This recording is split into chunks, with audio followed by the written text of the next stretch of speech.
Welcome, todos sean bienvenidos. En nombre de la Asociación Nacional Latina de Salud Mental y Adicciones y el Centro Hispano Latino de Capacitación y Asistencia Técnica en Adicciones, le damos la bienvenida al seminario web titulado Respondiendo a la pandemia de COVID-19, desafíos y oportunidades para profesionales biculturales y multiculturales.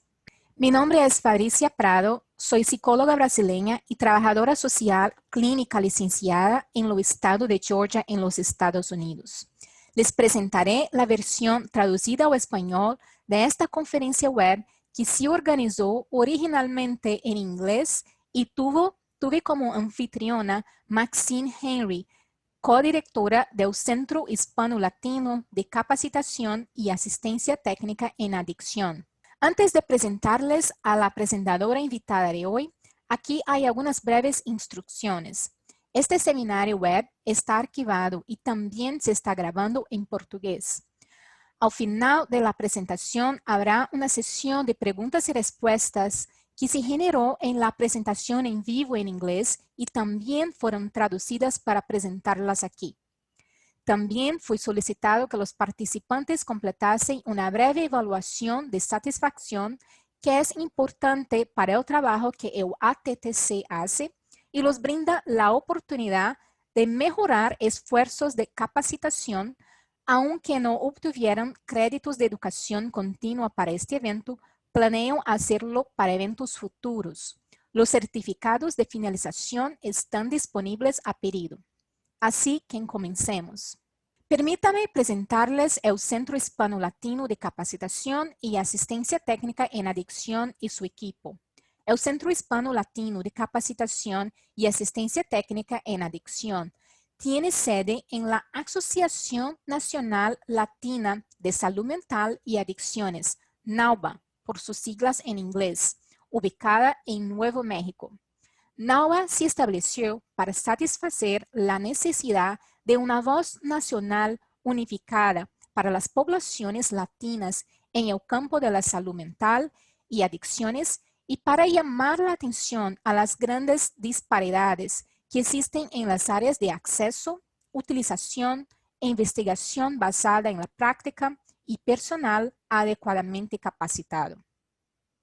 La misión y el objetivo de la Asociación Nacional Latina para la Salud Mental y el Abuso de Sustancias es influir en la política nacional de salud mental, eliminar las disparidades en el financiamiento y el acceso a los servicios y mejorar la calidad de los servicios y los resultados del tratamiento para las poblaciones latinas. Para cumplir con nuestro objetivo de brindar liderazgo nacional en la salud latina, NALBA eligió 6 áreas principales de enfoque: expandir la capacidad específica de los servicios de salud mental para latinos, prácticas basadas en evidencia sobre salud mental latina, legislación para aumentar el número de consejeros, terapeutas, otros profesionales de salud mental, financiación para trastornos concomitantes con el uso del alcohol y abuso de sustancias, crisis de opioides en la comunidad latina y prevención del suicidio. El director ejecutivo de NALBA es el señor Freddy Sandoval. Este ATTC forma parte de la red ATTC, que es un recurso internacional multidisciplinario para profesionales en el campo de servicios de tratamiento y recuperación de adicciones, establecida en 1993 por la Administración de Servicios de Salud Mental y Abuso de Sustancias, SEMSA. La red ATTC está compuesta por 10 centros regionales domésticos, 6 centros internacionales de VIH financiados por PEPFAR, 2 centros nacionales de área de enfoque y una oficina de coordinación de la red. Juntos, la red sirve a los 50 estados de los Estados Unidos, el Distrito de Columbia, Puerto Rico, las Islas Vírgenes de los Estados Unidos, las Islas del Pacífico de Guam, Samoa Americana, Palau, las Islas Marshall, Micronesia y las Islas Marianas. Los ATTCs de VIH internacionales sirven a Vietnam, el sureste de Asia, Sudáfrica y Ucrania. Aquí você pode ver um mapa do ATTC com base em los Estados Unidos. El ATTC Nacional Hispano-Latino tiene un enfoque nacional para las comunidades hispanas y latinas y la fuerza laboral que brinda servicios a estas comunidades. La misión del Centro Hispano-Latino de Capacitación y Asistencia Técnica en Adicción es proporcionar capacitación de alta calidad y asistencia técnica para mejorar la capacidad de la fuerza laboral que sirve a las comunidades hispanas y latinas en la prevención, el tratamiento y la recuperación de la salud mental. Difundimos y apoyamos la implementación de prácticas prometedoras y basadas en evidencia para mejorar la prestación de servicios, promover el crecimiento de una fuerza de trabajo diversa y culturalmente competente, y puentear el acceso a servicios de salud mental de calidad. Estamos comprometidos a aumentar la equidad en la salud y el acceso a enfoques eficaces basados culturalmente y lingüísticamente. El ATTC hispano y latino cuenta con la equipe del Dr. Pierluigi Mancini, director del proyecto, Maxine Henry, codirectora del proyecto, y Ruth Yanes, asistente ejecutiva. La Asociación Nacional de Salud Mental Hispana Latina también es sede para la organización hermana PTTC, el Centro Hispano Latino de Capacitación y Asistencia Técnica en Prevención. Proporcionaremos información de contacto al final de este seminario web.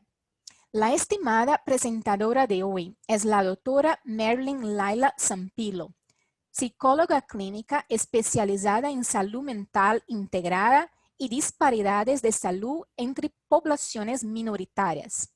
Recibió su doctorado en psicología clínica infantil de la Universidad de Kansas, una maestría en salud pública con énfasis en los aspectos sociales y conductuales de la salud pública del Centro Médico de la Universidad de Kansas, y un certificado ejecutivo en estrategia de impacto social de la Universidad de Pensilvania. Todo lo que le permitió desarrollar una amplia experiencia en prevención, promoción de la salud y intervención para poblaciones minoritarias, particularmente la población hispana y latina. La doctora Zampillo también está bien versada en políticas públicas desde su administración como administradora de equidad en salud y competencia cultural a nivel estatal, donde presidió un comité asesor sobre disparidades y competencia cultural en todo el estado. Lideró iniciativas de equidad en agencias de salud mental y consultó con agencias estatales sobre temas de equidad y diversidad, particularmente relacionadas con minorías raciales, étnicas, poblaciones de inmigrantes y refugiados. Actualmente es psicóloga en el Centro de Salud Conductal Pediátrica de la Clínica Cleveland, donde trabaja con salud mental integrada en atención primaria. También trabaja con diversas entidades locales, estatales, regionales y nacionales en la capacitación y desarrollo profesional en las áreas de equidad en salud, diversidad y competencia cultural. Las palabras que serán grabadas a continuación son una traducción textual haciendo lo mejor que puedo dentro de los límites de mi capacidad de las palabras usadas por la presentadora durante esta conferencia web en vivo. Gracias, Maxine, por esta hermosa presentación. Y antes de comenzar, agradezco a todos de EUATTC Nacional Hispano y Latino, la Asociación Nacional Latina de Salud Mental, NALBA, y SEMSA, por hacer posible esta capacitación y tantas otras, especialmente ahora en la luz de la pandemia del COVID-19. Es un honor y un privilegio estar hoy con ustedes y compartir información que esperamos les sea de utilidad en sus respectivos trabajos. El título del seminario web de hoy es Respondiendo a la pandemia COVID-19, desafíos y oportunidades para proveedores biculturales y multiculturales. Antes de comenzar, solo quiero tener una idea de las personas que estaban presentes, por lo que esta presentación está dirigida a profesionales de la salud, pero probablemente represente varias configuraciones del lugar de trabajo. Por lo que tenemos una pregunta de encuesta. ¿Cuál de las siguientes describe mejor su entorno de trabajo? Muchos de los participantes en la conferencia en vivo respondieron que trabajan en agencias sin fines de lucro y un buen porcentaje en escuelas o universidades y también trabajan en agencias gubernamentales. Por lo que realmente teníamos una gran diversidad en términos de lugares de trabajo y prácticas que todos representaban. Todos sean bienvenidos. Solo para guiarlos a la presentación de hoy, los principales objetivos de hoy son describir las disparidades en el contexto de la pandemia de COVID-19, factores que contribuyen a las disparidades en salud mental, discutir los desafíos y oportunidades que enfrentan los profesionales con la crisis actual y descubrir los programas que pueden ayudar a abordar los desafíos y las medidas que se deben tomar para avanzar. Antes de entrar en el contenido, hay ahí una otra pregunta rápida de la encuesta. Así que esta es una pregunta verdadera o falso. El coronavirus es el gran ecualizador porque nadie es inmune y tiene el potencial de afectar a todos. ¿Verdadero o falso? Y voy a dejarlo que piense por un segundo. La mayoría de los participantes en este webinario en vivo respondieron verdadero. Así que veremos cómo se desarrolla. El COVID-19, un gran ecualizador. Antes de comenzar cualquier discusión sobre el impacto de COVID-19 en nuestras poblaciones hispanas y latinas o Latinx, tenemos que abordar esta noción del coronavirus como un gran igualador o ecualizador.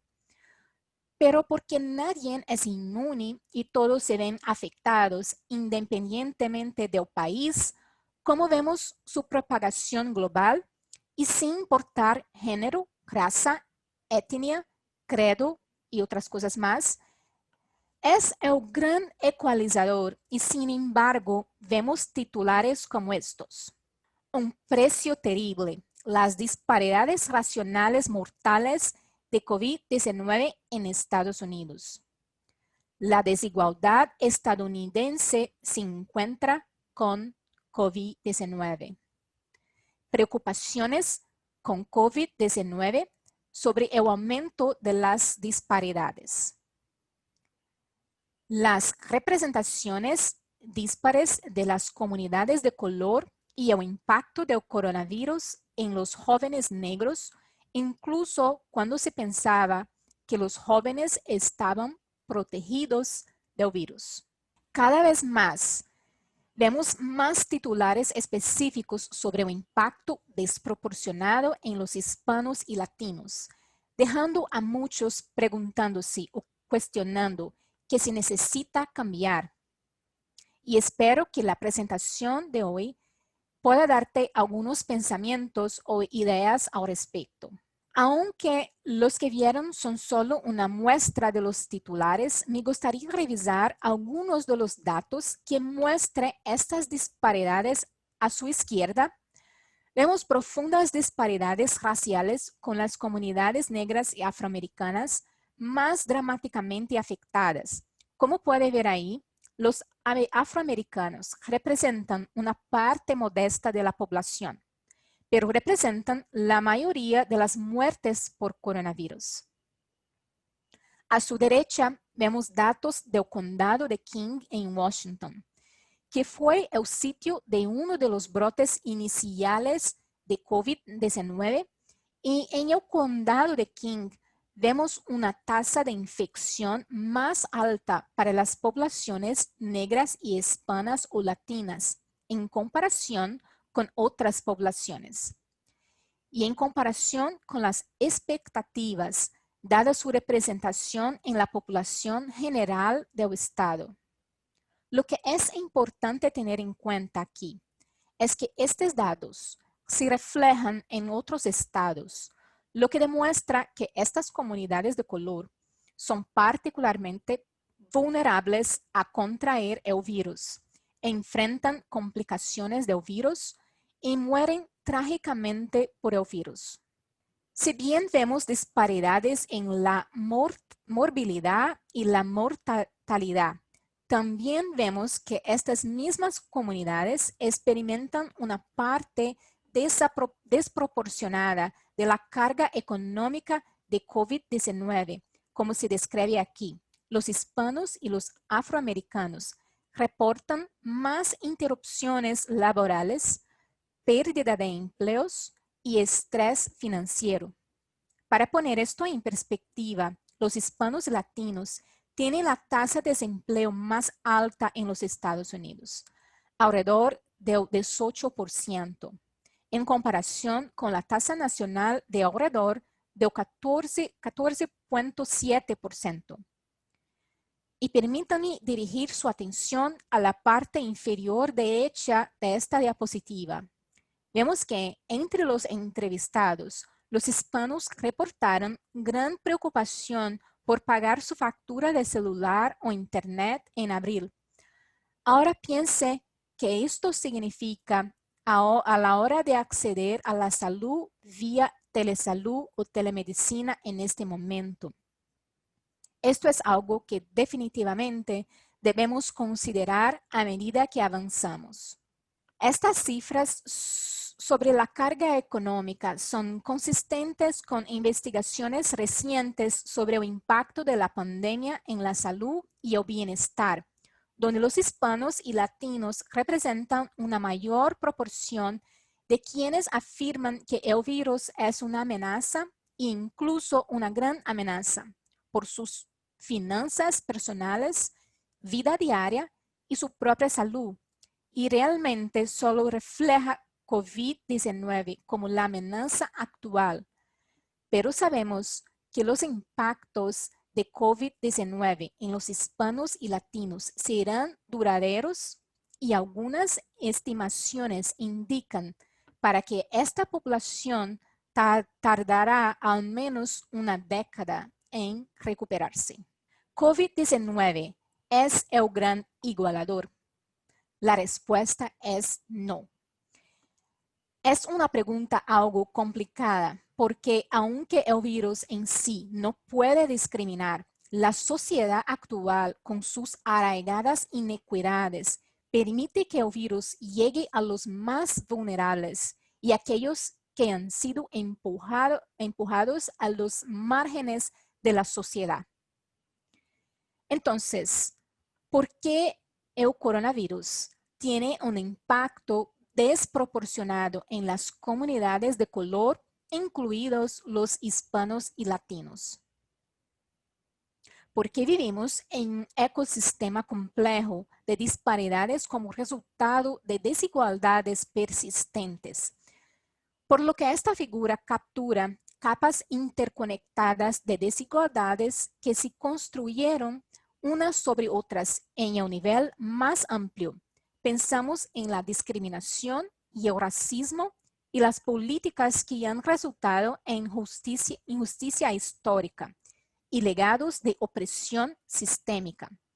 Por ejemplo, considerando el legado de la línea roja en la que las comunidades con grandes poblaciones de minorías raciales y étnicas, principalmente negros afroamericanos, eran esenciales marginalizados de las inversiones, impidiendo la acumulación de capital y riqueza. Si bien muchos consideran que la línea roja es cosa del pasado, La línea roja moderna también está ocurriendo con casos de familias negras y latinas que son eliminadas de vecindarios predominantemente blancos. Este racismo estructural en la vivencia es importante. En la vivienda, es uno de los principales impulsores de disparidades debido a su contribución a la brecha de riqueza racial, ya que la propiedad es el principal mecanismo a través del cual se construye y acumula la riqueza. Debido a que el racismo y la discriminación a nivel de políticas perpetúan las disparidades que están arraigadas en nuestros diversos sistemas, por lo que aquí estamos hablando de sistemas penales, educativos, legales e incluso de atención médica. Aquí es donde entra el prejuicio consciente e inconsciente. Lo que está en juego y formas más directas de racismo y discriminación también contribuyen a las disparidades. Y considere el trauma colectivo y el prejuicio interpersonal y la discriminación que los hispanos y latinos han experimentado especialmente en el pasado y el presente reciente debido a su condición de minoría étnica y identidades intersectoriales. Un factor importante que ha contribuido a la mortalidad por COVID-19 han sido las condiciones de salud subyacentes, como el asma, la hipertensión, la diabetes y la obesidad, y nosotros como nación tenemos un largo historial de concentración de riesgos para la salud en vecindarios pobres y un historial de privaciones de derechos debido a la falta de inversión o desinversión en estos vecindarios, lo que resulta en la proximidad de áreas con mala calidad de aire, materiales tóxicos, entornos inseguros o peligrosos y desiertos alimentarios, todo lo cual contribuye a las tasas de disparidad en las condiciones de salud subyacentes. En las ciudades con un historial de líneas rojas, las áreas de la línea roja siguen estando hoy más segregadas y en desventaja económica. Vemos esto en que el ingreso promedio de hispanos y latinos es más bajo que el de otros grupos raciales y étnicos, lo que aumenta el estrés socioeconómico y los resultados relacionados. Algunos de estos resultados incluyen barreras estructurales a la atención de la salud debido a la falta de acceso, debido a la distancia geográfica, horarios de servicios inadecuados o largos periodos de espera para las personas que no pueden tomarse un tiempo libre en el trabajo, e incluso la falta de acceso al idioma. Por lo tanto, con estas inequidades descritas, no es sorprendente que COVID-19 esté exacerbando significativamente las disparidades de salud, pero no se trata solo de disparidades de salud física o económica, sino también de disparidades de salud mental. Ya tenemos algunos datos preliminares indicando que COVID-19 exacerba las disparidades de salud mental que ya existen en nuestra población hispana y latina. Por ejemplo, en una encuesta del Centro de Investigación Pew, los hispanos y latinos tenían más probabilidades de informar que sus vidas habían cambiado de manera importante y significativa como resultado del brote. En una encuesta de la Kaiser Family Foundation, más hispanos informaron que el coronavirus tuvo un impacto importante en su salud mental en comparación con los encuestados blancos en un informe reciente sobre el estrés en los Estados Unidos de la Asociación Estadounidense de Psicología. Los hispanos y los latinos eran más propensos a decir que se sienten estresados constante o frecuentemente como resultado de la pandemia en comparación con otros grupos raciales y étnicos. Y un poco más de 2 a cada 5 adultos hispanos dijeron que su nivel promedio de estrés relacionado con la pandemia en el último mes estaba entre 8 y 10 en una escala de 10 puntos. Hay muchos factores que contribuyen a estas disparidades en la salud mental y del comportamiento.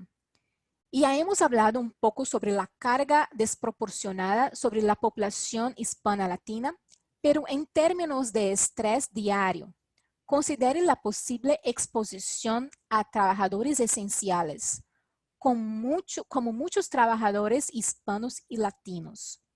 Cumplir con muchos trabajos esenciales de baja remuneración que no tienen opciones de teletrabajo, incluido el 25% que trabaja en el sector de servicios.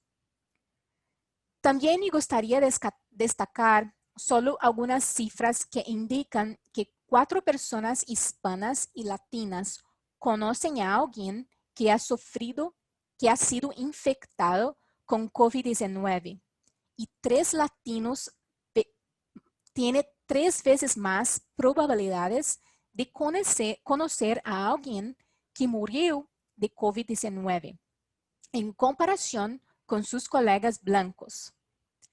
Así que pensemos en ello como otra parte del trauma colectivo que los hispanos y latinos sufren por esta pandemia.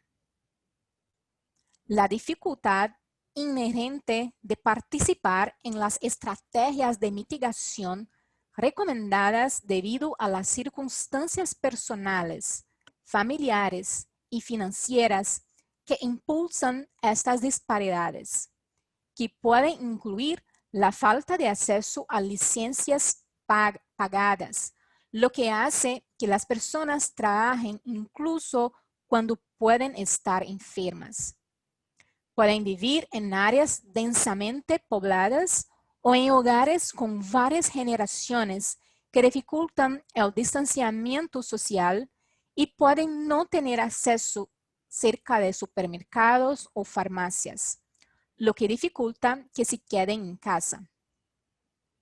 Racismo y discriminación, tanto en la política como en el escenario y discurso sociopolítico actual. Por ejemplo, algunas familias inmigrantes han evitado los programas de beneficio público debido a cambios en la política migratoria y la regla de carga pública, que puede incluir evitar pruebas y tratamientos relacionados con COVID-19 y otra atención médica, incluida la asistencia médica necesaria para tratamiento del comportamiento debido a la estigma de inscribirse o permanecer inscrito en los programas de Medicaid y la falta de seguro. Otras barreras estructurales pueden incluir la falta de conocimiento de los servicios disponibles, dificultad para navegar estos servicios de salud y la falta de acceso a los servicios disponibles, nuevamente debido a cosas como el transporte local o consultas y largos periodos de espera. Recursos de acceso lingüístico insuficientes, incluidos los servicios de intérprete limitado para aquellos con dominio limitado del inglés, la percepción de falta de competencia cultural y lingüística entre los proveedores, lo que contribuye a la incomodidad y los factores culturales que influyen en los pensamientos y creencias sobre la salud mental, incluido el estigma. Todos estos son factores que impulsan las disparidades. Quiero resaltar solo algunos de estos factores que no son exclusivos de COVID-19 y que durante mucho tiempo han sido factores en la salud mental y las disparidades de salud conductal entre nuestra población hispana y latina, por lo que incluyen barreras estructurales, accesibilidad del idioma, competencia lingüística, cultural y estigma. Estos datos son de 2018, por lo que en 2018 aproximadamente 8.6 millones de hispanos adultos tenían un trastorno de salud mental o por uso de sustancias. Este gráfico ilustra la necesidad de tratamiento y, lo más importante, las brechas de tratamiento en este momento en cuestiones de salud mental y uso de sustancias.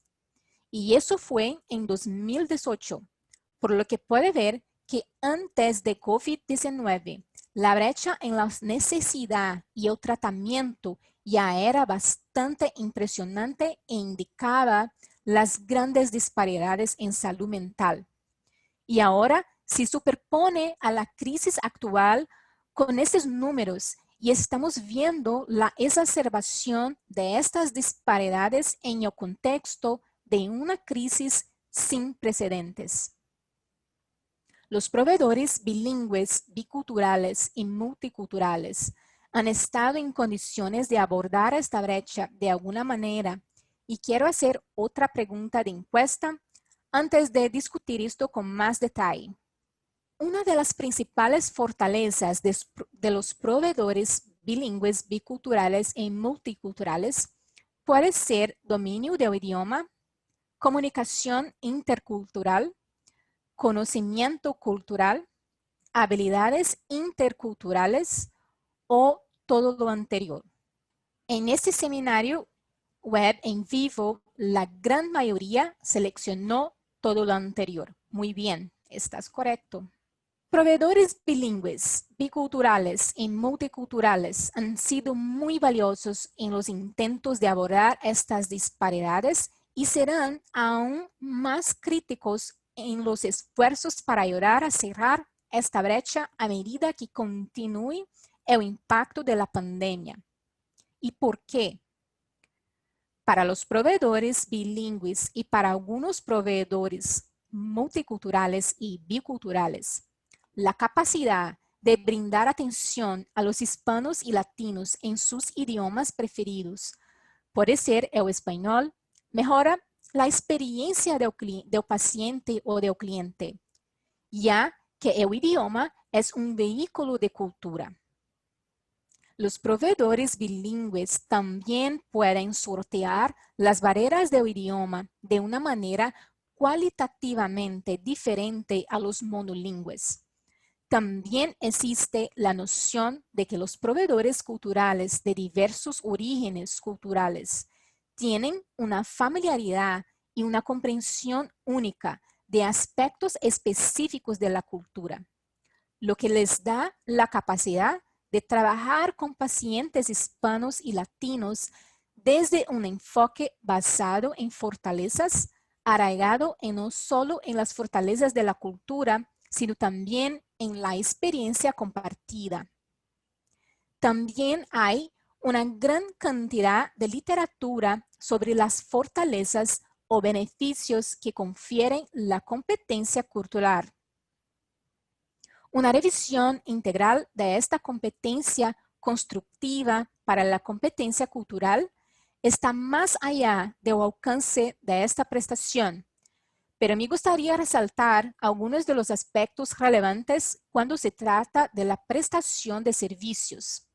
Las personas que gestionan y navegan eficazmente una segunda cultura, además de su propia cultura de origen, tienen mayores niveles de competencia cultural y social, mayor flexibilidad cultural y social, y por lo tanto pueden estar mejor equipados para negociar interacciones interculturales.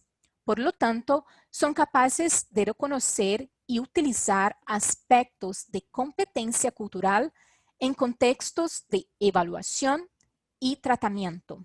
Estos proveedores pueden no solo ser particularmente efectivos al brindar servicios a pacientes hispanos y latinos, sino que también pueden ser particularmente efectivos en otros roles inter e intraprofesionales, dentro de equipos y departamentos de agencias colaborativas en instituciones y otros lugares.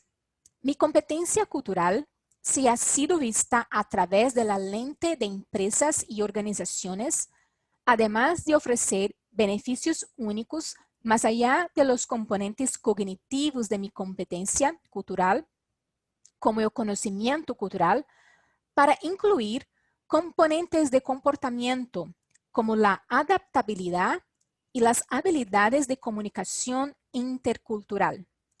Existe evidencia que sugiere que los individuos culturales o multiculturales contribuyen exclusivamente a la efectividad del equipo debido a su capacidad para detectar y responder a componentes específicos de la cultura, del comportamiento social, su capacidad para negociar temas de diversidad o conflicto y su capacidad para facilitar la comunicación intercultural. Por lo que si lo pensamos de manera más práctica, en términos de los equipos en los que podemos estar, podemos tener ciertas herramientas o habilidades o ser capaces de ofrecer ciertas herramientas o habilidades que nos hacen un recurso invaluable para promover la efectividad intercultural y si trabajamos efectivamente en entornos multiculturales, es inevitable elevar el rendimiento de un equipo. Dado el impacto de la crisis actual en la población hispana y latina, y dados los atributos y las fortalezas de los proveedores que acabamos de resaltar, no es sorprendente que estos proveedores puedan enfrentar desafíos únicos en el entorno actual. Quiero dedicar un tiempo a discutir algunos de estos desafíos y cómo podemos convertir algunos de estos desafíos en oportunidades para el crecimiento y el desarrollo. Por lo tanto, con estas brechas en el tratamiento y la crisis de salud mental que está surgiendo, y cómo la investigación después de los desastres nos dirá. La crisis de salud mental seguirá surgiendo y puede haber un aumento en la demanda de profesionales bilingües y biculturales. Es posible que ya esté enfrentando algo de esto con sus casos, sus llamadas o solicitudes de referencias. He visto esto en mi propio trabajo y en mis consultas con agencias de todo el estado.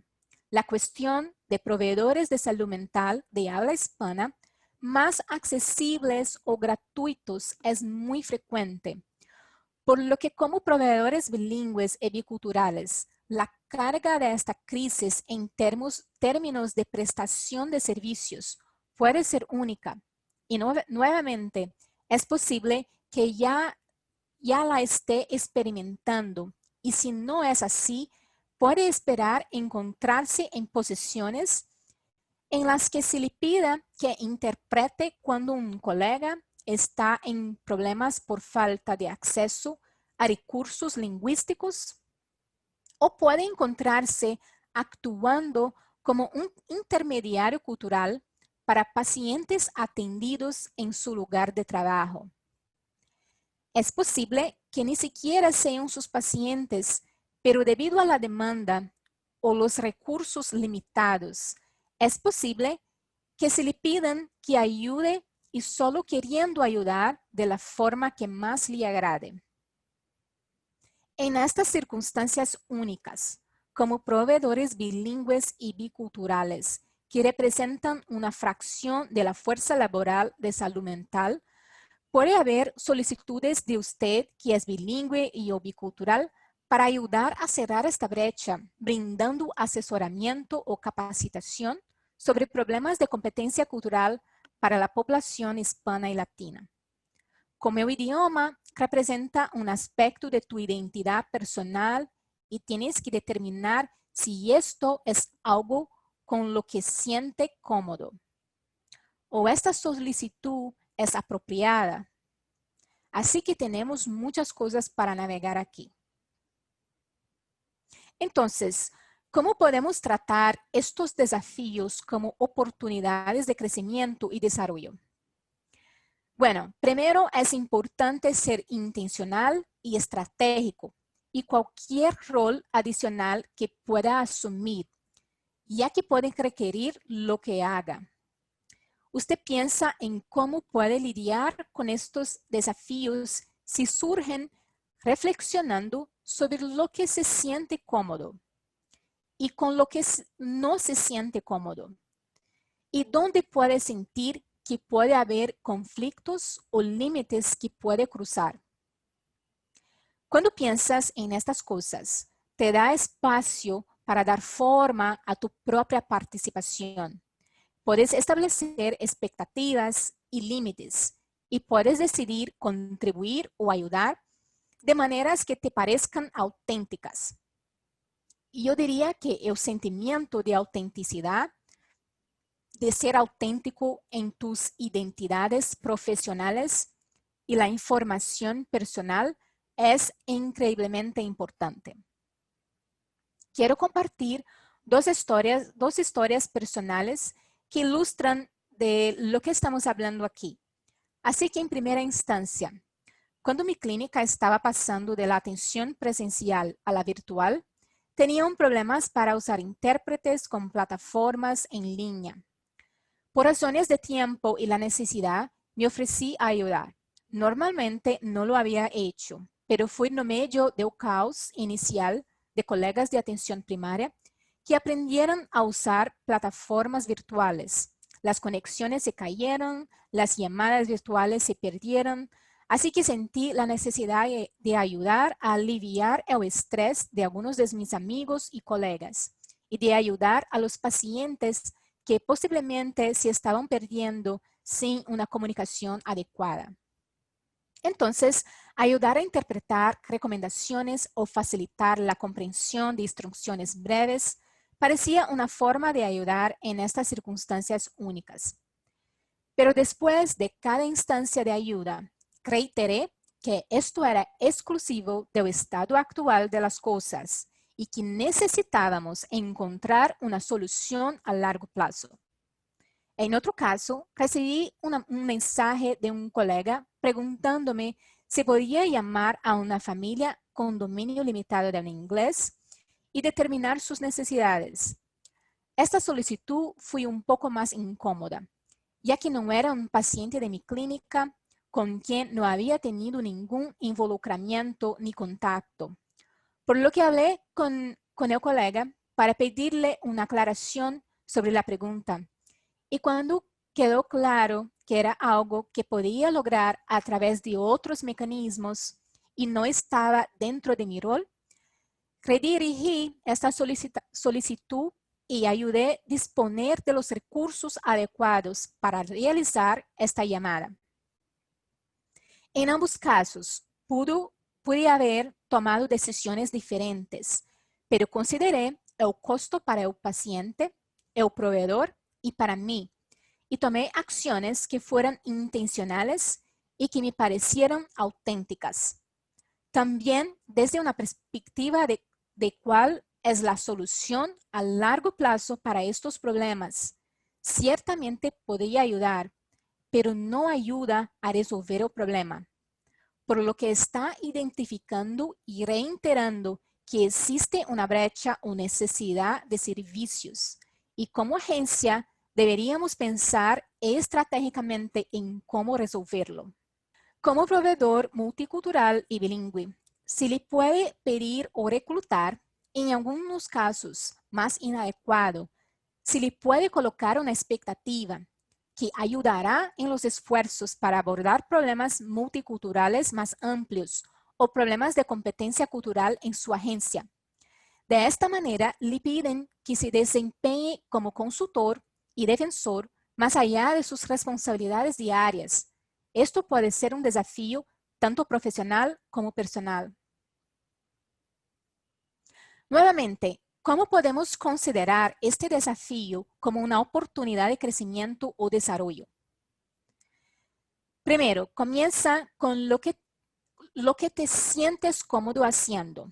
El rol que no solo estás dispuesto, sino que estás interesado en asumir, similar al ejemplo del consultor de idiomas y el consultor cultural. Por ejemplo, puede identificar brechas y necesidades que deben abordarse.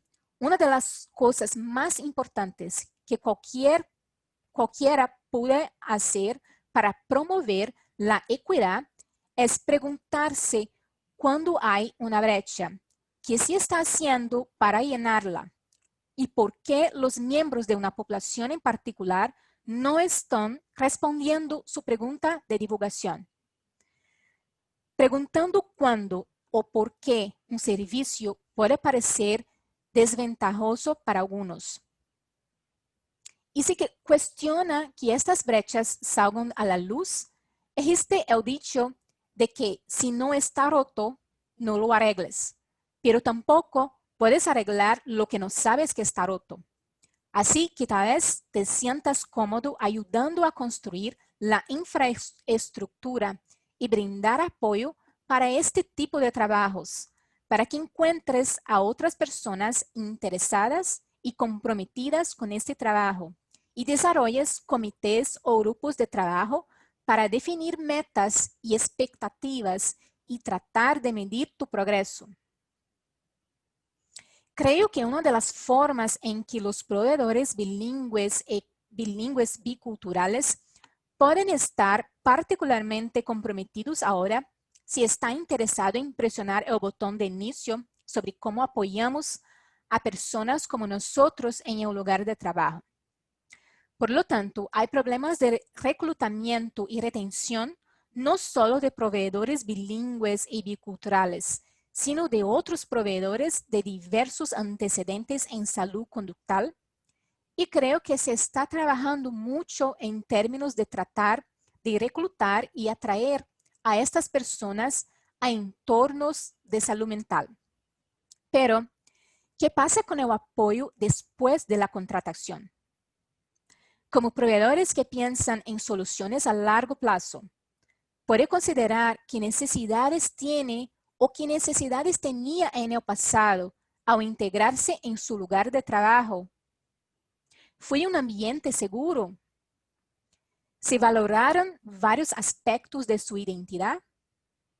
La autenticidad y la identidad personal también jugaron una parte importante de su identidad profesional. Hay apoyos y formas de desarrollar esto en el entorno actual, preguntándose a sí mismo y a sus colegas estas preguntas. Esto puede ayudarlo a pensar en formas de mejorar el clima en el lugar de trabajo cuando se trata de temas de diversidad e inclusión, y creo que nos permite ir más allá de lo que está en la casilla de verificación. Si represento un trasfondo diverso, soy un candidato diverso, pero nos permite ir más allá y asegurarnos de que tenemos un apoyo establecido cuando estamos ahí para continuar promoviendo y construyendo nuestra identidad profesional con nuestra identidad personal como parte de esto. Así que quería darle una herramienta porque cuando pensamos en defender los esfuerzos en torno a problemas multiculturales, creo que es importante señalar la importancia de la competencia lingüística cultural para abordar la equidad y las desigualdades en la atención médica. Y para abordar algunos de estos problemas de competencia lingüística cultural, debemos tener una buena comprensión de dónde estamos en una línea de base. Es decir, tenemos que saber dónde estamos para saber a dónde debemos ir. Y sin saber dónde estamos, no podemos formular metas objetivos y planes de manera sostenible.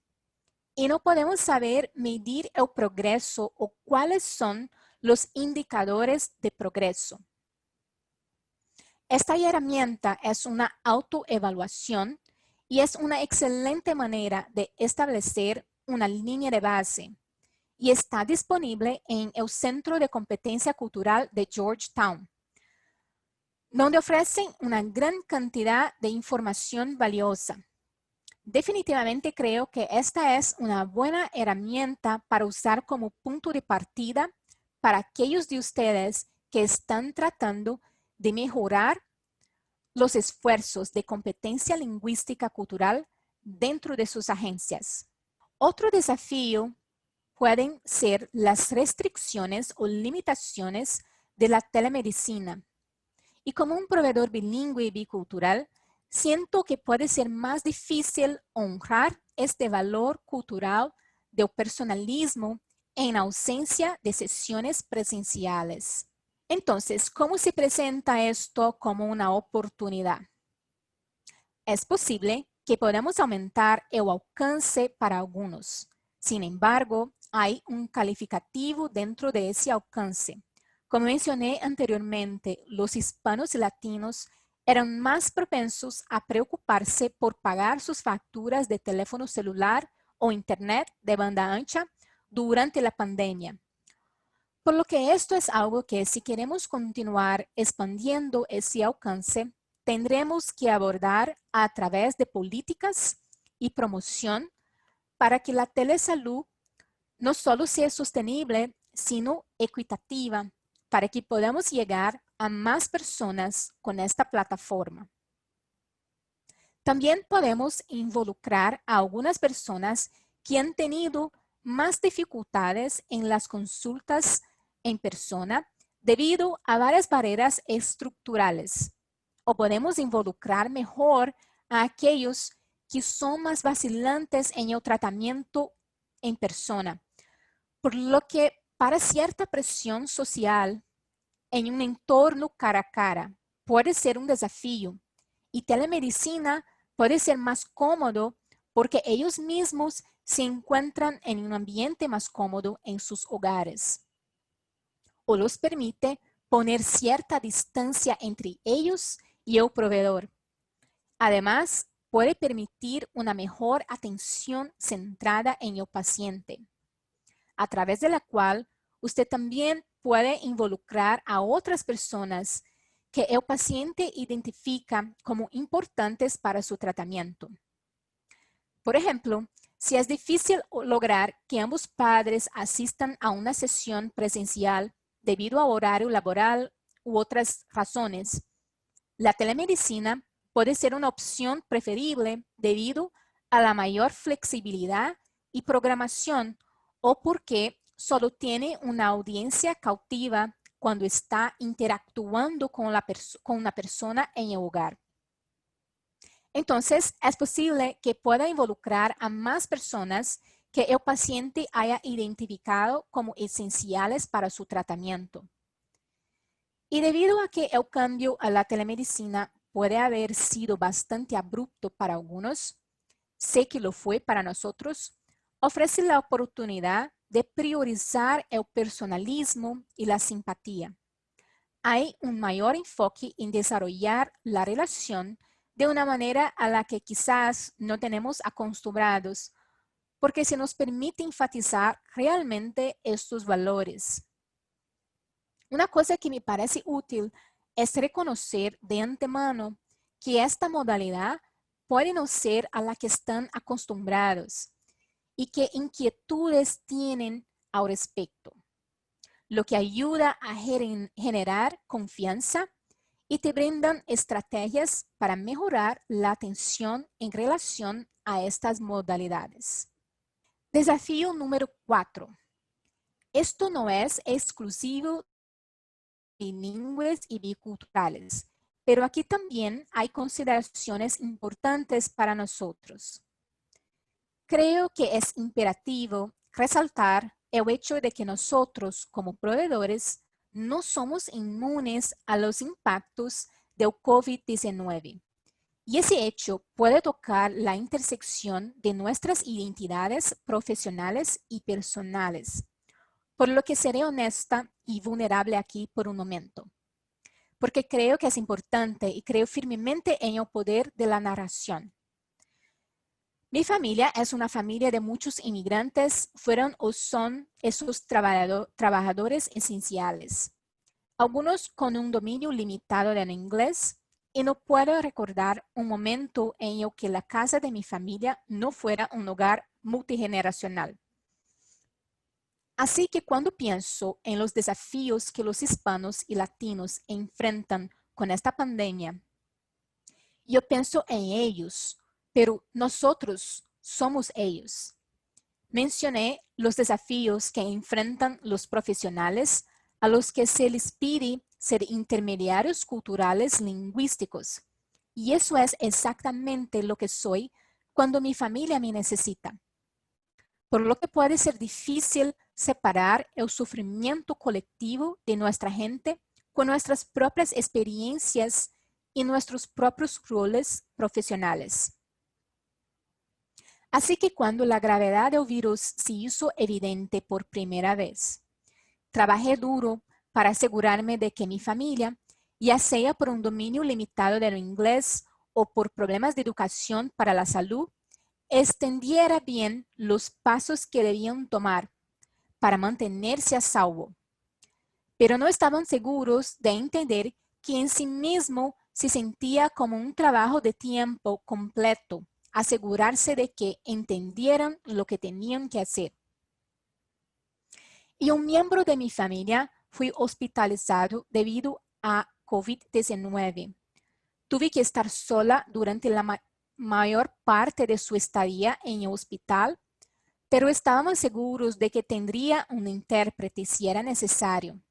Llamé para ver cómo estaba y escuché a un médico hablar con ella, con alguna palabra en español de vez en cuando, pero no pudo comunicarse de manera efectiva con ella. Pero no estábamos pidiendo un intérprete porque yo estaba en el teléfono. Así que grité para que mi pariente pudiera oírme porque había colgado el teléfono. Así que le grité que pusiera un médico en el teléfono para que yo pudiera interpretarle. Para algunos de ustedes en la audiencia, el estrés diario de COVID-19 y las barreras y cargas sobre la población hispana latina son cosas de las que no solo escuchan, sino que viven en ellas y que pueden ser difíciles y francamente a veces dolorosas. Y todo esto ni siquiera incluye los otros dominios que compiten con nosotros, desde aquellos que están trabajando en su trabajo actual hasta convertirse en maestros para sus hijos en escuelas en línea o ser psicólogos profesionales o terapeutas en su entorno o cualquier tipo de proveedor en su establecimiento. Y quizás también sea un apoyo de salud mental para sus colegas de primera línea, todo lo cual puede ser bastante desafiante. Entonces, nuevamente, la reformulación aquí es que estos desafíos pueden permitirnos demostrar una profunda empatía por nuestros pacientes y clientes de una manera que puede ser diferente de lo que experimentamos antes, y cualquier proveedor de experiencias vividas puede aprovechar esto en su propio trabajo para comprender mejor circunstancias de los clientes y facilitar la identificación de fortalezas y ventajas, hacer frente a los recursos y promover la resiliencia. Y quizás lo más importante, saber que no somos inmunes al saber que enfrentamos desafíos similares y que entendemos la experiencia de nuestros clientes de una manera más saliente o a nivel visceral, ayudando así al paciente a sentirse visto. Ahora, aunque acabamos de discutir varios desafíos, la pandemia actual y las oportunidades que nos presentan, es fundamental que los proveedores no sobrecarguen sus propios recursos para hacer frente. Algo algo de lo que nosotros como proveedores debemos ser conscientes es la fatiga por compasión. Como comentario rápido, creo que es importante diferenciar entre la compasión y la empatía.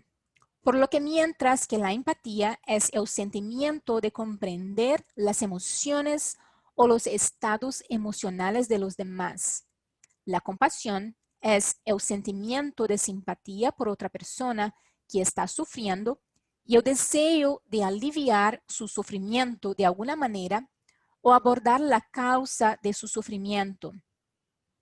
Entonces la empatía es sentimiento y la compasión es acción.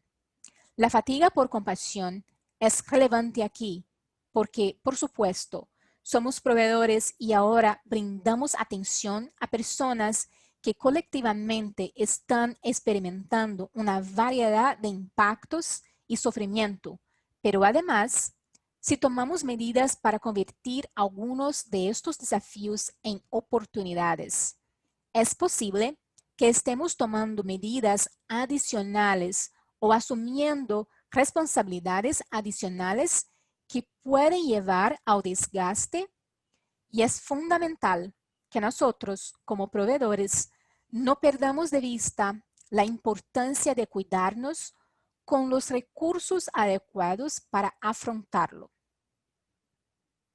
Para cuidar a los demás y actuar para mejorar el bienestar de los demás. Una parte central de esto es conocer tus límites. Ya que nadie se salva de la crisis actual, todos nos afecta de una forma u otra. Para algunos, tal vez el enfoque sea simplemente ser el mejor médico o terapeuta o profesional para sus pacientes que puede ser. Y para otros puede ser más. Pero dada su propia experiencia, sus propias circunstancias personales y su propio nivel de estrés actual, debe tomar la decisión sobre lo que asumes que también te permite cuidarte. Establecer límites también es importante porque a pesar de saber o apreciar lo que puede administrar, es posible que se le pida que haga cosas o que asuma responsabilidades o roles que superen sus límites. Si usted, como proveedor, decide asumir algunos de los desafíos que se presentan aquí, hay algunas cosas que le animo a considerar. Primero, se trata de distinguir entre tareas o actividades que son urgentes o deben realizarse ahora y aquellas que se pueden realizar después. Puede haber solicitudes que no puede atender ahora, pero que puedes retomar más tarde. Conoce tus apoyos y recursos. Por ejemplo, hay otros en su entorno, otros colegas, otros empleados, otras personas trabajando en ideas o iniciativas similares con las que puedo colaborar. Y hay líderes que pueden ayudar a defender y apoyar sus esfuerzos. Y de manera relacionada, no hacerlos solos, debido a que las iniciativas son más a menudo sostenibles si hay otros para apoyar y aprovechar el trabajo. Y en segundo lugar, porque llevar la carga solo puede conducir a la fatiga y el agotamiento. Así que una forma de ser parte de este trabajo y cuidar de sí mismo es ver dónde puede suponerse. En 2016, SEMSA desarrolló una iniciativa de bienestar que se centró en estar saludable en muchas áreas de la vida, incluidas las áreas emocionales, física, ocupacional, intelectual, entre otros. Reconocen que estas diversas dimensiones están interconectadas y construidas una encima de la otra.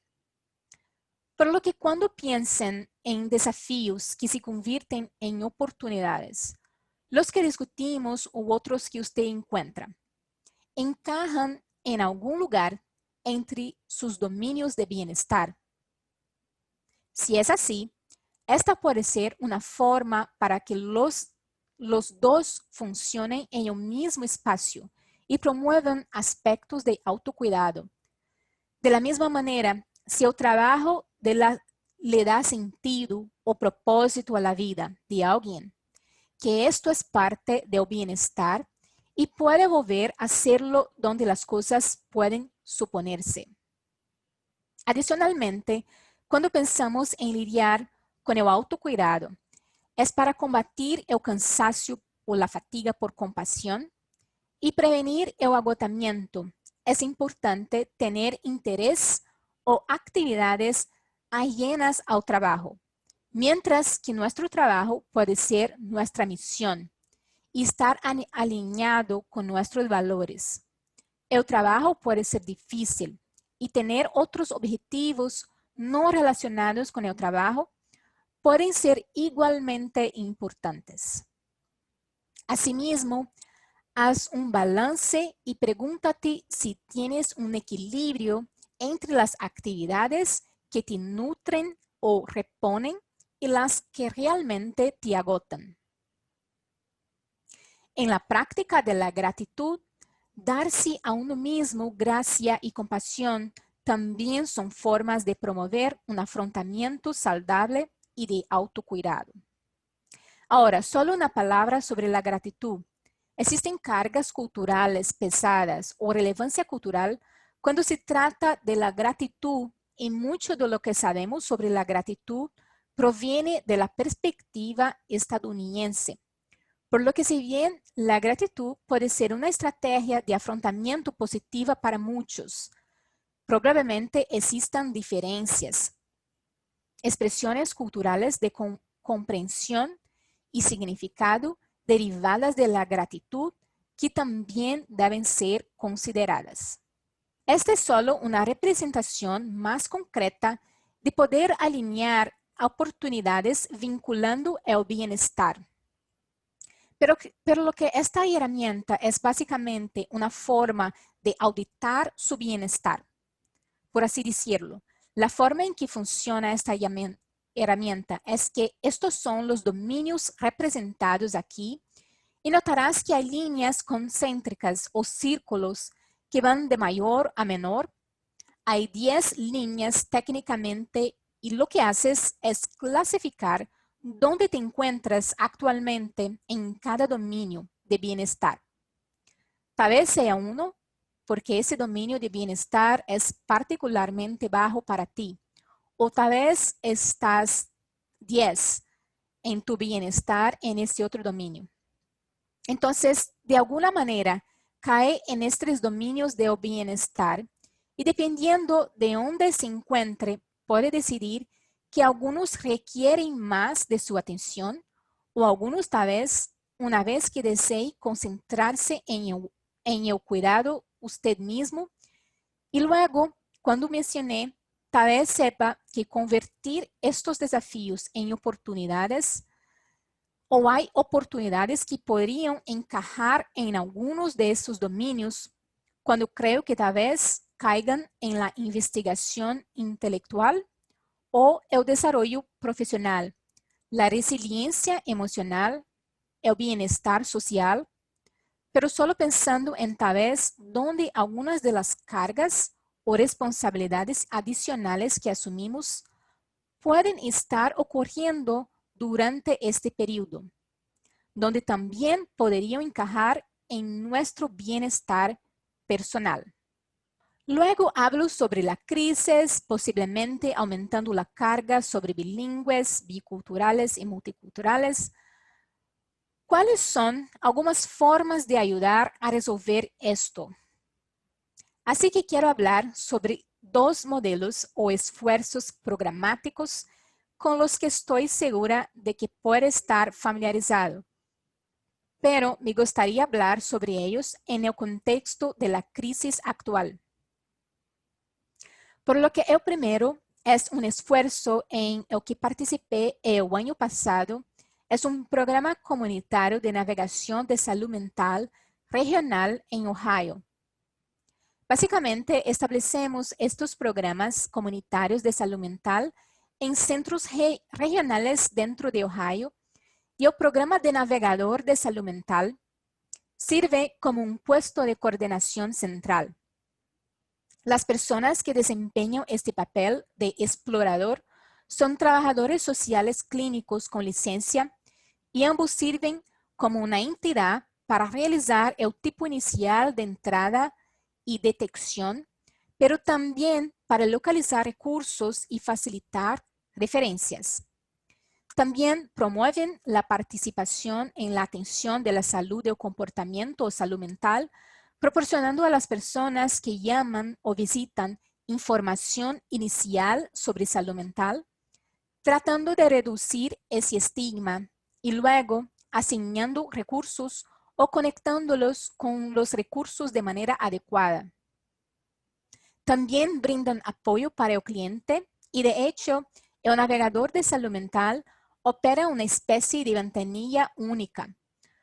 En lugar de que las personas tengan que navegar por diferentes sucursales con diferentes tiempos de espera, que trabajan con diferentes compañías de seguros, el navegador de salud mental realmente aborda todas estas preocupaciones de antemano, porque conoce bien los recursos de la comunidad y puede facilitar esas conexiones. Lo que es importante aquí es porque sabemos que hay una escasez de proveedores bilingües o biculturales en la fuerza laboral de salud mental.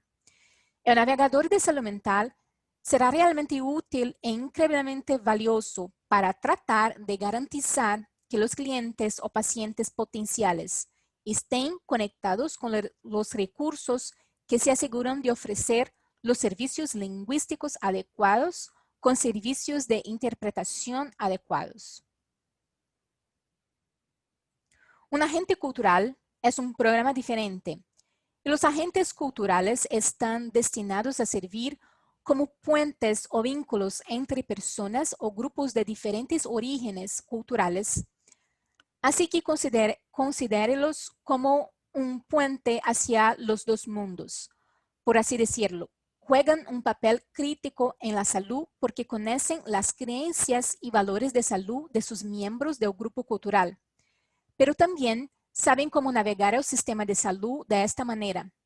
Pueden servir como puntos de enlace entre pacientes y proveedores, guías para mejorar el acceso y los servicios de salud, defensores o prestadores de servicios, mediadores de grupos culturales en cuestiones de desconfianza entre grupos culturales y organizaciones de salud que pueden tener sus raíces en causas históricas o incluso contemporáneas.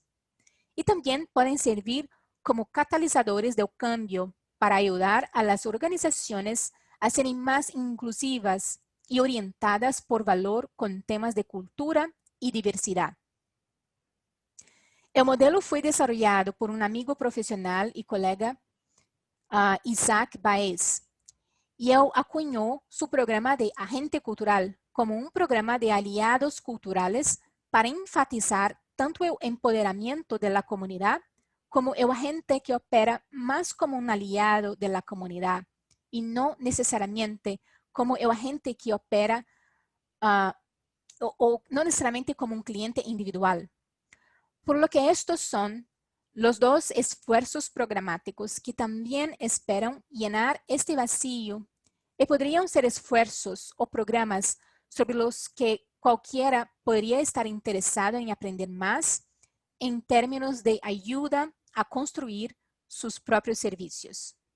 Por lo que puede estar preguntando ahora a doctora Sampillo, creo que hablamos mucho hoy, proporcionaste mucha buena información, pero ¿qué acciones puedo tomar hoy para seguir adelante?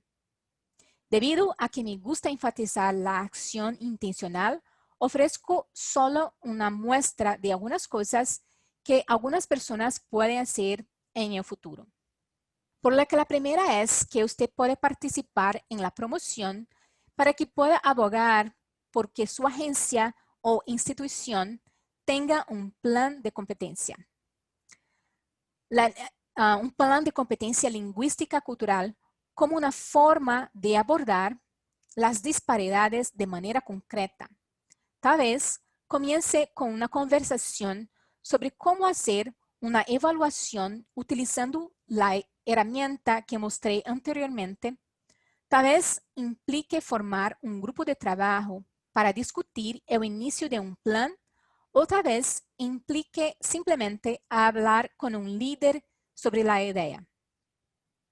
De cualquier manera, es probable que su agencia sea responsable de algún aspecto de su competencia lingüística cultural si reciben fondos federales. Son responsables de los estándares de la clase. Pero la pregunta es si tienen un plan, lo cual es extremadamente importante porque los convierte en responsables y les ayuda a realizar un seguimiento del progreso y establecer esos objetivos, ya sea que los haya cumplido o no. También puede defender la financiación con el impacto económico de la pandemia. Es probable que haya recortes presupuestarios y decisiones muy difíciles en todos los niveles de una organización. Sabemos que las oficinas de diversidad e inclusión o puestos de salud equitativos son imprescindibles y deben ser protegidos. Puedes defender para proteger estas oficinas o defender tu creación si no existen en tu agencia. También puedes defender políticas que incentiven la inversión en comunidades vulnerables, abogando por la construcción de recursos y capacidad para estas comunidades. Y estas cosas son importantes porque nos hacen responsables de alguna manera a proteger a aquellos a quienes servimos. Creo que esta frase captura ese espíritu de que no podemos olvidarnos del progreso y la prosperidad de nuestra comunidad. Nuestras ambiciones deben ser lo suficientemente amplias como para incluir las aspiraciones y necesidades de los demás por su propio bien y por el nuestro. Esta es una cita fenomenal de César Chávez.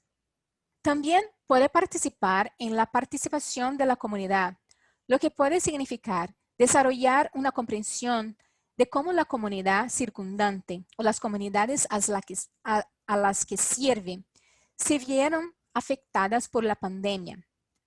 Tenemos ideas, pero tenemos las voces de los miembros en comunicar este impacto y identificar sus necesidades desde sus perspectivas. Puede desarrollar asociaciones en su comunidad con agencias que ya trabajan en las comunidades. Y algunas de estas agencias, probablemente representadas por los presentes en ese seminario web, por ejemplo. Existen organizaciones comunitarias minoritarias que hayan establecido vínculos y relaciones con las poblaciones a las que se dirigen. Y no solo puede asociarse con ellos, sino que también puede ampliar su trabajo. Ya existen organizaciones de base u organizaciones minoritarias sin fines de lucro que ya están haciendo el trabajo y quizás la mejor manera de ser útil es encontrar formas de apoyar sus esfuerzos y expandir sus recursos. Independientemente de cómo parezca ser la participación comunitaria, la verdadera participación comunitaria se centra en las comunidades y las voces de estas comunidades. Me gusta esta frase y es un mantra que me inspira, el cual dice que realmente no debería hacer decisiones, expectativas o planes sin las representaciones de la propia comunidad. De hecho, no debería hacer nada sobre nosotros sin nosotros. Esto también puede centrarse en el nosotros. Esta pandemia está resaltando el hecho de que estamos realmente juntos en esto, porque compartimos esta experiencia, compartimos vulnerabilidades y al hacerlo, compartimos humanidad. Para que puedas llevar este mensaje a través de tus plataformas de redes sociales, a través de sus acciones, a través de su trabajo diario, con el fin de promover la equidad que tenemos al vivir esta idea de que estamos tan seguros como los más vulnerables entre nosotros. Antes de terminarmos, una última pregunta en la encuesta. Como mencioné, me enfoco mucho en la acción intencional, por lo que este último problema tiene que ver con eso. Una acción que planeo tomar es establecer metas en torno al afrontamiento y el autocuidado. Identificar brechas en la prestación de servicios a poblaciones vulnerables. Combatir la información errónea que contribuye a las disparidades. Participar en el compromiso cívico. Si eso significa completar el censo, votar, entablar más diálogo en mi lugar de trabajo en torno de la igualdad, la diversidad y la competencia cultural. Participar en alguna otra forma de promoción en algún nivel. Promover la participación de comunidad y ampliar esfuerzos comunitarios o alguna otra acción. Porque no, nuevamente, solo hablamos de algunas ideas, pero a partir de ahora, ¿cuál es la acción que planeas tomar? Entonces, parece que en las respuestas de los participantes, todas las opciones tuvieron una buena representación. Entonces, nuevamente, podemos tomar una variedad de acciones, pero todas estas acciones deben hacerse con intencionalidad y estrategia. Así que gracias por participar hasta ahorita. Para concluir, de cualquier manera que decida seguir adelante, ya sea estableciendo metas para su autocuidado o para que pueda ser el mejor profesional que pueda ser entre estas circunstancias, enfóquese en ser el mejor apoyo para sus colegas y familia, ya sea discutiendo un plan de competencia cultural lingüística para su agencia o su grupo, o si significa defender alguna otra causa para lograr la equidad en salud en beneficio de la población hispana y latina. De cualquier manera que decida seguir adelante, recuerda que yo solo no puedo cambiar el mundo, pero puedo tirar una piedra al agua y crear muchas ondas. Lo que elijas hacer, no importa lo pequeño que creas que es una piedra con posibles ondas. Y con eso agradezco a todos por su tiempo, atención, interés y acción. Ahora voy a pasar a la sesión de preguntas y respuestas. Voy a pasar rápidamente por las diapositivas de referencias y después puede consultar este material. Y voy a dejar aquí, después voy a pasar también a las diapositivas de información de contacto de la presentadora y de ATTC.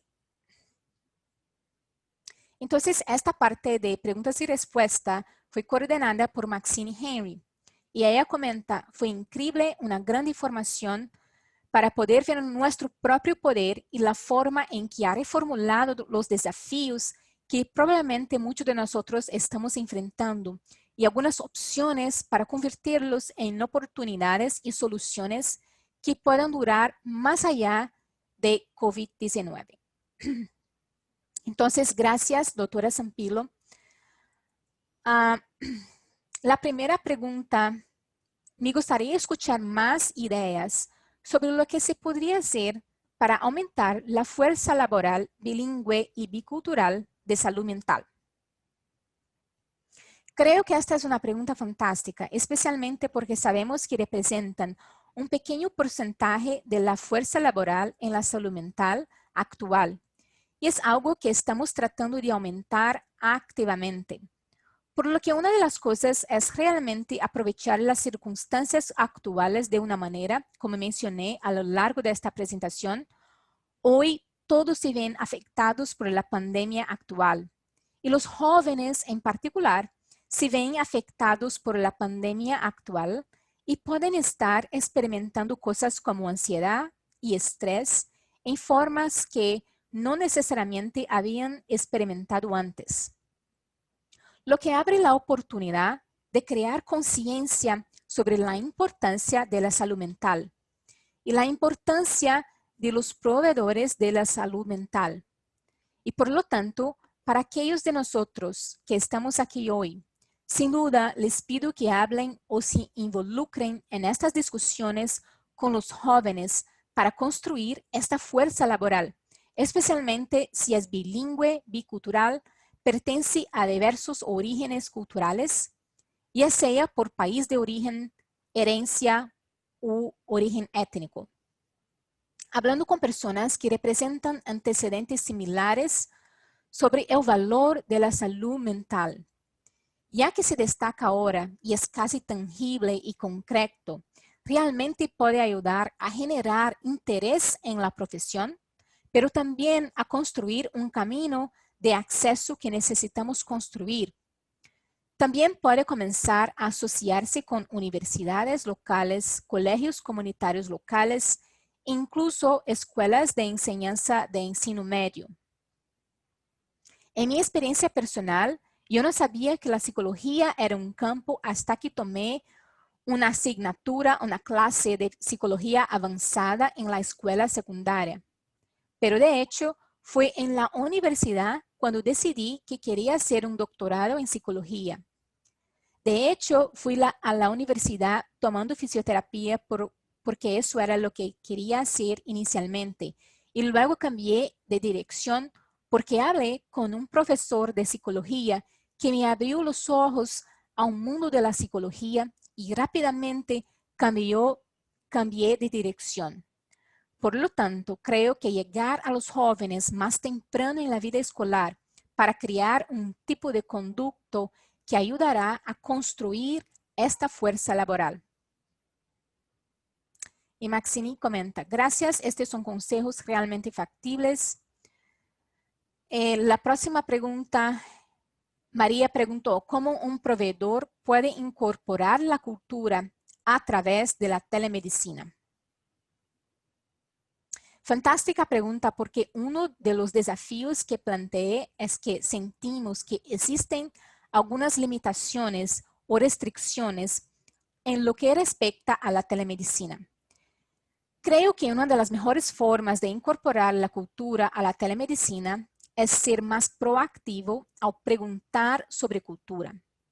Podría ser incorporando preguntas sobre perspectivas culturales o cultura en su proyección a través de estas plataformas virtuales. Sí pueden hacer por teléfono, pero creo que tenemos que ser más intencionales al respecto. Porque es posible que no estemos notando algunas de las sutilezas que vemos en la interacción personal en el entorno de la oficina donde solo hay un poco más para observar. Es posible que esté un poco más limitado en términos de lo que está viendo en la pantalla. Así que creo que siendo muy intencional, hay una herramienta para aquellos de ustedes que están brindando terapia, la entrevista de formulación cultural, que es una herramienta fantástica. Está disponible de forma gratuita y fue desarrollada para que sepa cómo hacer algunas de estas preguntas y obtener más del paciente o del cliente sobre aspectos de su cultura que podrían afectar su presentación actual, sus tratamientos, iniciación y compromiso. Y luego que lo miden como señales de progreso o fuera de progreso o logro de metas. Por lo que usar una herramienta como esta puede ser particularmente útil, pero creo que tenemos que ser más intencionales en la incorporación de la cultura, especialmente ahora, porque todo es una experiencia nueva para todos nosotros. Y dado que estamos enfrentando esta pandemia, viene con una carga cultural sobre ella. Y luego, siendo más proactivo y haciendo estas preguntas y sintiendo que se le permite hacer esto, creo que ciertamente puede ser importante. Y una vez más, la herramienta que mencioné es la entrevista de formulación cultural de CFI en inglés, desarrollada por el grupo de trabajo de la Asociación Estadounidense de Psiquiatría, y creo que si busca en Google la entrevista de formulación cultural, tiene un PDF gratuito que puede descargar. También hay módulos en los que puedes formarte y aprender a usar esta entrevista en particular y estar más preparado y equipado para usarlo como herramienta de tratamiento o evaluación. Yo diría que es una herramienta muy valiosa, a menos que vale la pena ver. Y Maxine comenta, estoy familiarizada con la herramienta de formulación cultural y ya la utilicé en algunos cursos de capacitación y es genial ver cómo han profundizado en algunos de los niveles más granulares de experiencia de las personas con su propia cultura. Siguiente pregunta. ¿Cómo alguien puede apoyar a su agencia para obtener mayor acceso a servicios de traducción o interpretación? ¿Conoce algún programa confiable de bajo costo o servicios exclusivos específicos que haya usado o escuchado que otros hayan usado en el pasado? Creo que es una lucha que estamos continuamente tratando de abordar, así que permítame responder esta pregunta de dos maneras. Una es no hacerlo, porque creo que es algo que aún tenemos que intentar resolver. Sé que muchas agencias usan funciones como Google Translate u otro material de traducción rápida en línea. Y si bien esto es algo que ofrecer, es muy limitado en términos de actividad, potencialmente en términos de si está abordando problemas específicos de dialectos, ya sea español o algún otro idioma.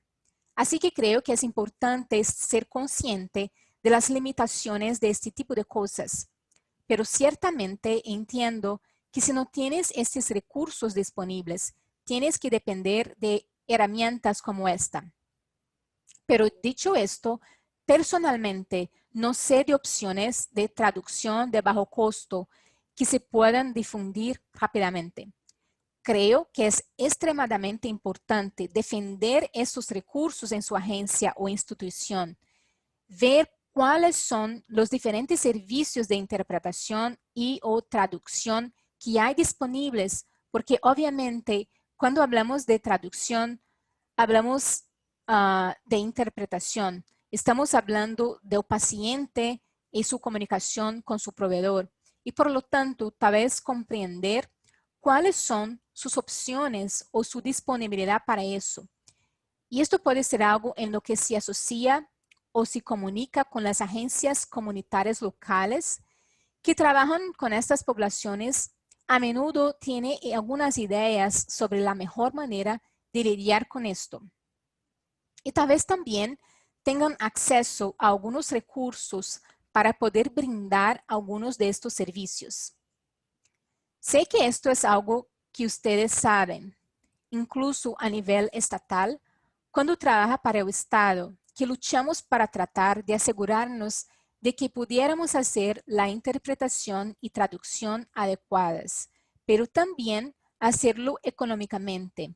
Y desafortunadamente, estas son las prioridades. Definitivamente recomiendo abogar en su propia agencia, pero también ponerse en contacto con socios en la comunidad y ver si sabe cómo pueden ser útiles en este sentido. Nicolás mencionó que en su lugar de trabajo, la mayoría de las personas que hablan español no participan en reuniones bilingües o culturales porque existe una preocupación por mantenerse por debajo de la productividad. Otros informaron que no hay motivación. A veces hubo una competencia notable entre la población hispana y entonces las conversaciones o discusiones terminan divididas. Así que con este tipo de contexto, doctora Zampilo, ¿cuáles son algunas oportunidades que podemos aprovechar para ayudar a resolver los problemas externos en torno a dividir nuestras prioridades y luego los problemas internos sobre la comunidad, no necesariamente estar de acuerdo y pierde el enfoque o se distrae? Así que el primero en el que pienso en las demandas competitivas de tiempo, que usted conoce las expectativas de productividad y cómo puede limitar su participación. Y una de las cosas que mencioné fue uno de los problemas con la contratación y la retención. Más en el lado de la retención, para las personas que representan diversos orígenes y brindan servicios en varios idiomas, que existen diferentes apoyos y recursos potenciales que necesitan para tener éxito en el lugar de trabajo. Por lo que hay este tipo de cosas que creo que son las principales prioridades de la agencia que deben abordarse en este sentido. Pero ciertamente que una de las cosas son algunas de las estrategias basadas en la evidencia. Cuando se trata de reclutamiento y retención, son cosas como tal vez brindar apoyo adicional o ahorrar tiempo, a veces en horas facturables o expectativas de productividad. Pero con esas pequeñas reducciones, porque estas personas están a bordo o cuando se conectan, porque puede haber algo de tiempo extra asignado para su trabajo debido a los servicios que brindan, servicios exclusivos, ya sea en un idioma diferente que están hablando, brindando servicios en español, brindando más manejo de casos y por lo tanto existe algunos ajustes que a veces deben hacerse. Acerca de la segunda parte de esta pregunta, ¿qué podríamos hacer para resolver algunas tensiones naturales que tienden a distraernos de la conversación más amplia, que marcaría una gran diferencia? Así que quiero enmarcar eso a partir de algunas de las experiencias que tuve en términos de abordar equidad.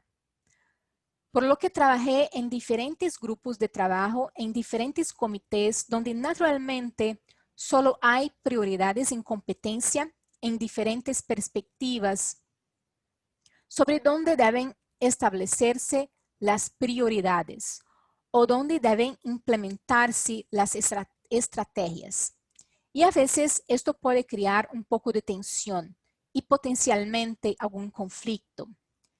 Y creo que la mejor manera de ayudar a resolver estos problemas es establecer una agenda compartida desde el principio.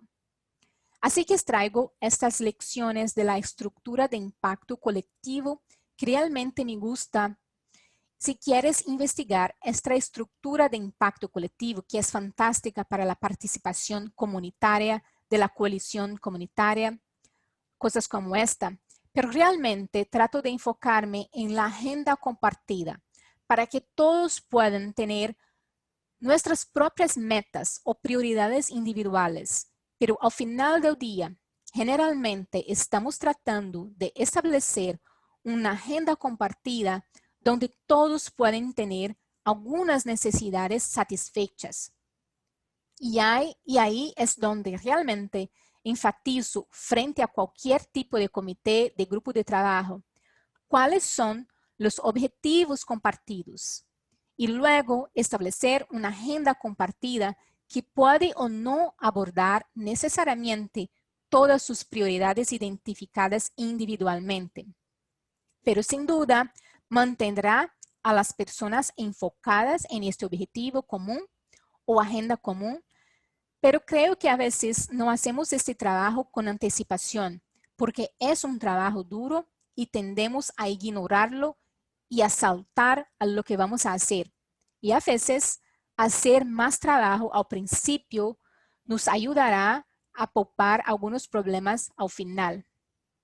Así que tenemos una pregunta sobre cómo expandir los enfoques multiculturales a los clientes con trastornos concomitantes, específicamente la salud mental y el uso de sustancias. Creo que especialmente lo que hemos discutido en términos de brechas de tratamiento para quienes padecen trastornos concomitantes puede ser aún más dañino, porque por lo que una de las cosas es cuando piensa en enfoques multiculturales, lo más importante es pensar en proporcionar ese espacio seguro o ese entorno para poder discutir cuáles son estos problemas multiculturales, cómo pueden manifestarse o cómo se presentan cuando se trata de estos trastornos.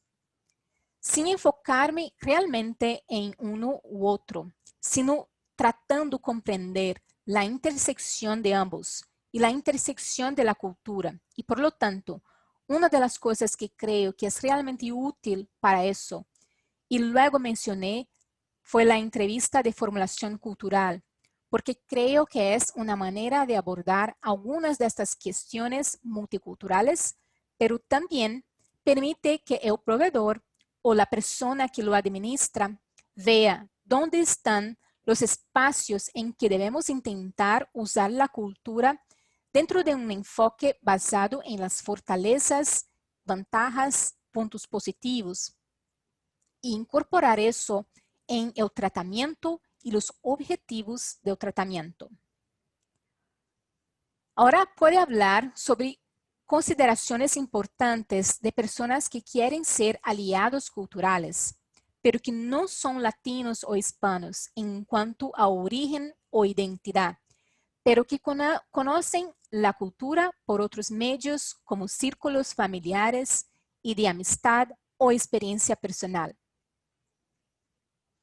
Definitivamente, cuando se trata de consideraciones importantes, sabes que los aliados culturales son muy valiosos, así que quiero asegurarme de conectar esto, ya que necesitamos más aliados culturales, porque desde cuando hablamos de privilegio y hablamos de posicionar en la sociedad individuos con privilegios, queremos que ellos también hablen y defiendan en nombre de las poblaciones más vulnerables.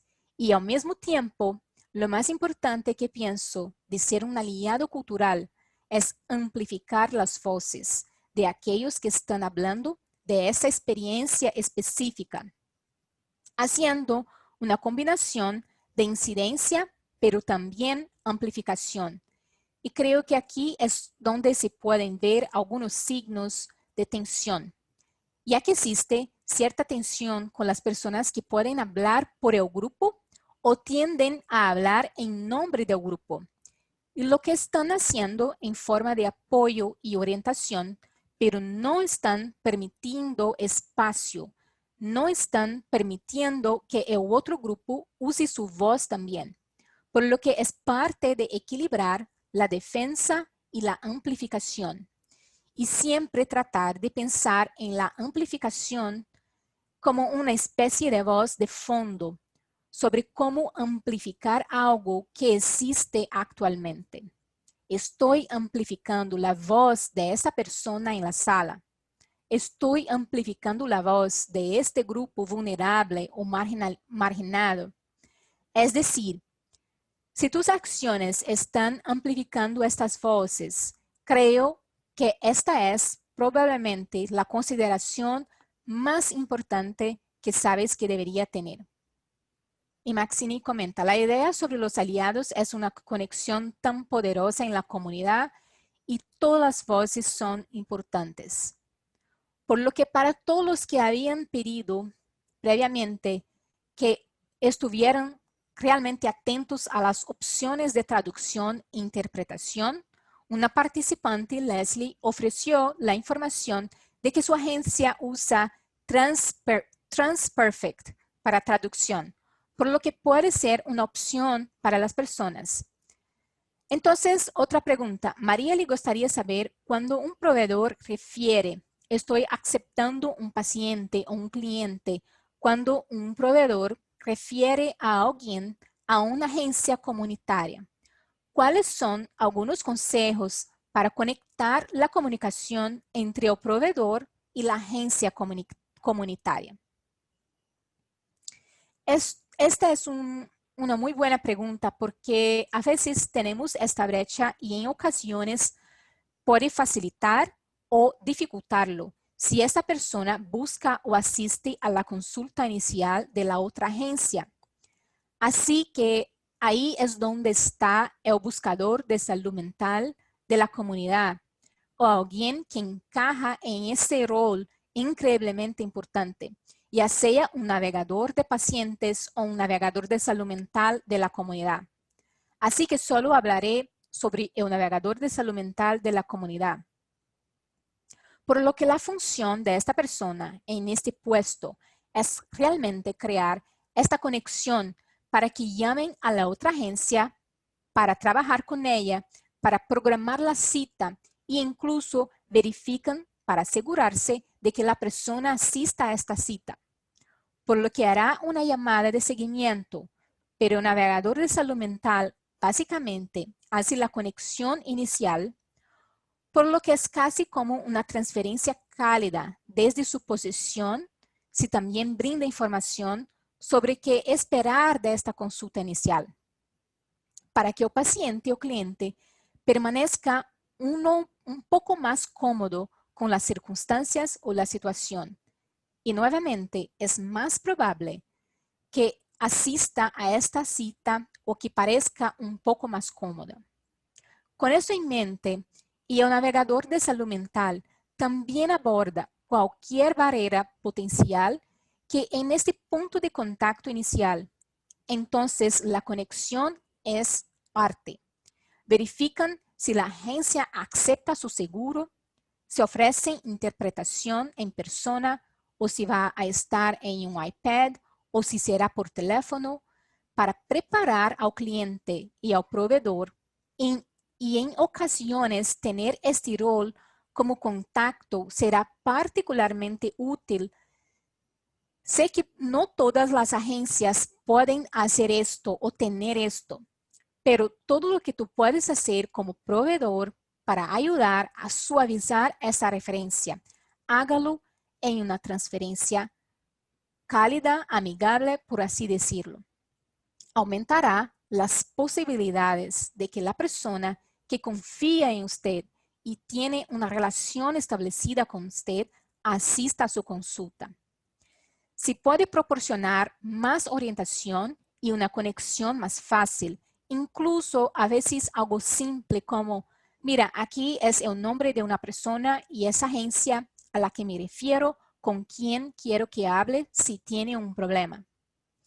Incluso si por sí mismo puede proporcionar algún elemento de comodidad, por lo que esto es algo que hacer. Sé que no todos tienen su propio navegador disponible, pero ciertamente es algo que haría si su agencia está buscando formas de mejorar el acceso equitativo, participación y tasas mayores entre algunas de nuestras poblaciones vulnerables. Esta es una forma de hacerlo, por lo que es una buena inversión potencial para pensar en las prioridades de la agencia. Siguiente pregunta. ¿Cuáles son sus pensamientos o puede dar algunos consejos sobre por qué tal vez los problemas de salud mental o las disparidades entre los hombres latinos pueden no ser reportados? ¿Tiene alguna información sobre si los hombres latinos se ven más afectados por COVID-19 o no? Esta es una gran pregunta. La segunda parte de la pregunta no estoy segura, pero ciertamente es algo a lo que definitivamente puede obtener la respuesta. Creo que con la pandemia tendremos más impactos en términos de trabajadores esenciales y por lo tanto puedes tener más representación masculina en lugares como mataderos y cosas así. Y esa puede ser una razón. Pero nuevamente esto es solo una conjetura, así que sin duda obtendría esta información para usted sobre la primera parte de su pregunta, el impacto o por qué la salud mental de los hombres latinos puede no ser reportada. Creo yo que es un conglomerado de razones y creo que culturalmente todavía estamos luchando con el tema del estigma de la salud mental. También existe si reconocemos o no que algunas de las representaciones de los síntomas de la salud mental son, por lo tanto, algunas personas que conoces pueden informar la mayoría de estos síntomas como físicos, pero no necesariamente pensar en ellos en el contexto de un problema de salud mental, sino informar cosas más concretas como dolor, y acudir ao médico e buscar este diagnóstico médico antes de considerar si se trata de un problema de salud mental también. Entonces, sigo pensando que estas son cosas con las que seguimos luchando. Además, hay algunos valores culturales que pueden influir en esto. Además del estigma, por lo que el machismo puede ser algo que impide que algunos hombres piensen o hablen sobre su salud mental.